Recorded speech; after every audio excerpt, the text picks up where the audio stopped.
Quero retomar também as manifestações contra essa guerra na Ucrânia. Registramos manifestações em várias partes do mundo neste fim de semana e hoje uma das maiores acontecem em Berlim.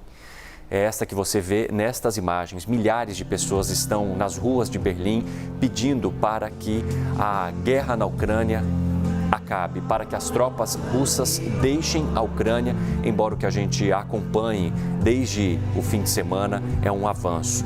O governo russo havia dito que, por ordem do presidente Vladimir Putin, as tropas não deveriam mais avançar, mas nesta madrugada, nós acompanhamos uma aproximação cada vez maior da capital Kiev e também confrontos registrados em Kharkiv, que é uma cidade que fica no leste da Ucrânia, que tem cerca de 1,5 milhão de habitantes. É a segunda maior cidade depois da capital, que tem aí quase 3 milhões de habitantes. E muitos destes moradores da Ucrânia estão deixando o país para seguir para outros locais da fronteira, como Polônia e Romênia. Segundo informações que vêm de fontes oficiais do país e que também estão no nosso site e registrados pela CNN Internacional, mais de 360 mil pessoas já deixaram o país.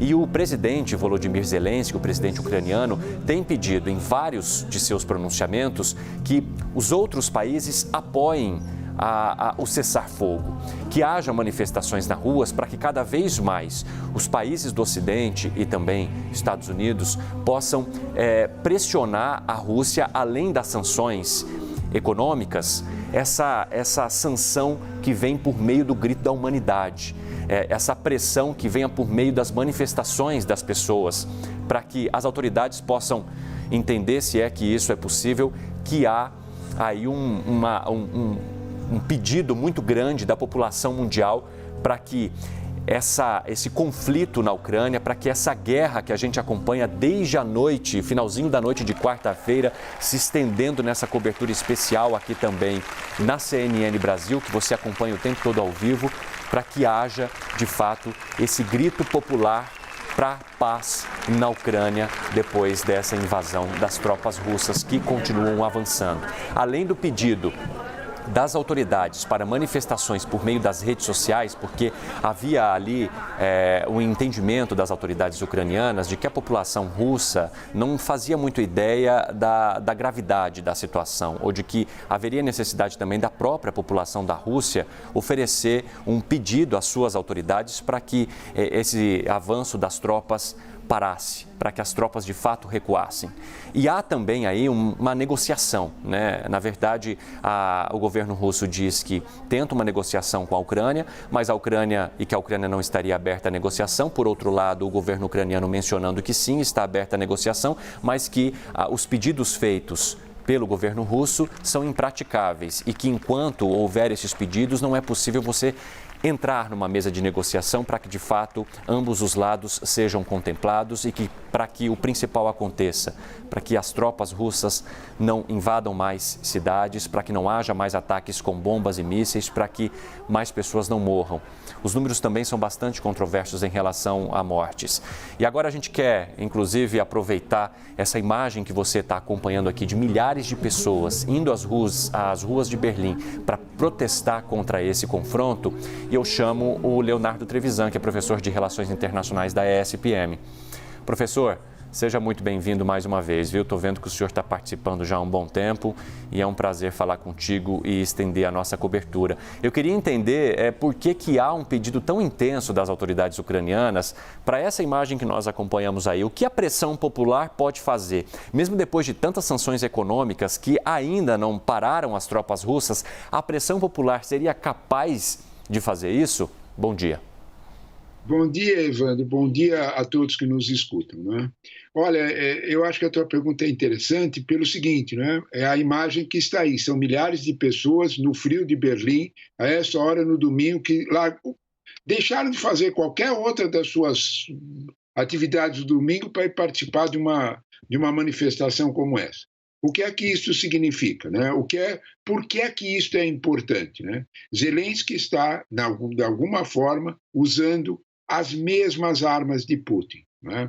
Putin sabe que a opinião pública, de alguma forma, o apoio popular aos governos depende de uma situação em que o bolso, em que as sanções econômicas, em que de alguma forma o crescimento econômico conte. Putin contava com isso, imaginava isso para avançar e que todos esses governos seriam cautelosos na reação, pensando na crise econômica, na retomada, o quanto a guerra iria atrasar, tudo mais.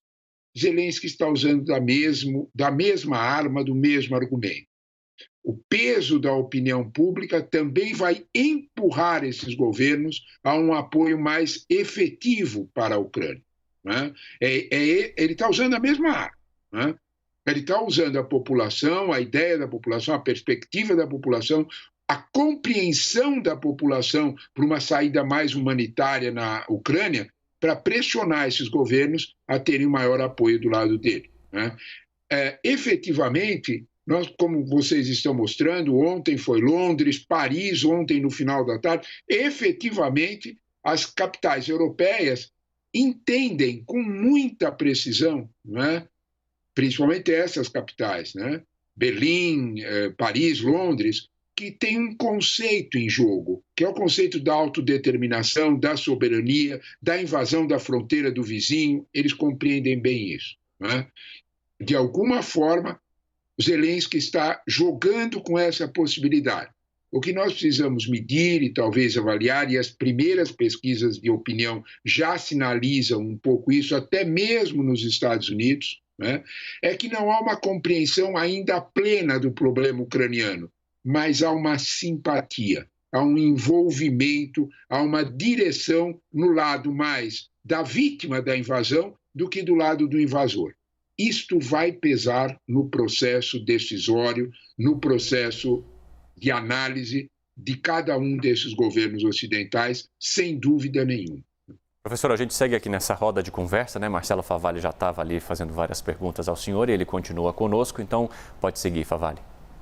Professor Trevisan, eu queria pegar justamente essa esfera aí, vamos fazer uma variação do tema sem sair do tom. O senhor estava respondendo o Evandro sobre a opinião pública. Eu queria levar a esfera do capital político, porque a gente já teve manifestações das Nações Unidas, seja numa Assembleia Geral Extraordinária, seja em reuniões extraordinárias do Conselho de Segurança. Eu não vou dizer que foi um consenso, que as críticas foram uníssonas, porque tivemos algumas abstenções. Mas vamos pegar aí uma parte pelo todo, vamos pegar a maioria. O quanto este episódio vai minar a capacidade política do Vladimir Putin, esse capital político, ou não vai minar nada disso? Ele se blindou de uma tal maneira, tem uma parceria estratégica com a China, aparentemente com a Índia, que também se absteve de fazer qualquer crítica. Como é que ele se torna aí uma visão global? Ele vai entrar como um pária da história ou para ele não faz a menor diferença? Olha, Marcelo, você toca num ponto que é sensível a qualquer governo. Não é? Não adianta, porque, para usar a frase célebre, né, a mulher de César não basta ser honesta, ela tem que parecer também. Né? Qualquer político passa por este drama. Né? Ele, de alguma forma, não basta só o que ele faz, ele precisa cuidar do que ele, como ele é visto, né? Como isso é percebido. Né? Putin, é evidente, não depende do eleitorado de Berlim, de Paris ou de Londres. Mas ele depende, sim, de alguma forma, de como o russo entende a visão que o seu país começa a ter nesses outros países. Né? Esse capital político é sensível, sim. Né?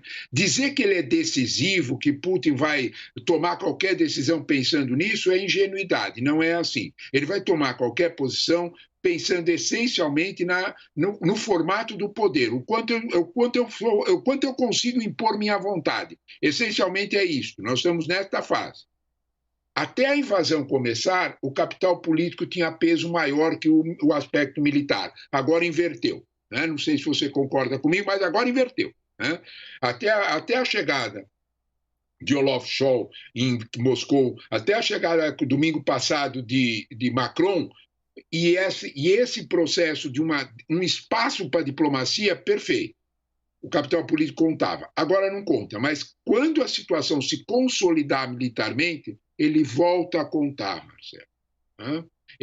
Porque na hora, em algum momento, seja com Zelensky, seja com outro ator político, a mesa de negociação terá que acontecer. Quando essa mesa de negociação acontecer, o capital político vai ter um peso enorme. Essas manifestações, elas terão sentido, e manifestações elas vão num crescendo. Essas manifestações elas terão sentido nas concessões que o Ocidente irá fazer para ter paz na Ucrânia. Para voltarmos na nossa conversa anterior, o peso maior, Evandro, dessas manifestações é essencialmente para ajudar a estabelecer aquilo que nós estávamos chamando de grau de neutralidade da Ucrânia. O quanto a Ucrânia terá que ser aderente ao mundo russo ou não. Estas manifestações emprestarão capital político, inclusive para o governo ucraniano, sentar na mesa de negociação com mais ou com menos força. Em outras palavras, estas manifestações, esta presença popular, a opinião pública no Ocidente tem seu peso, sim, para descrever o futuro da Ucrânia, sem dúvida nenhuma.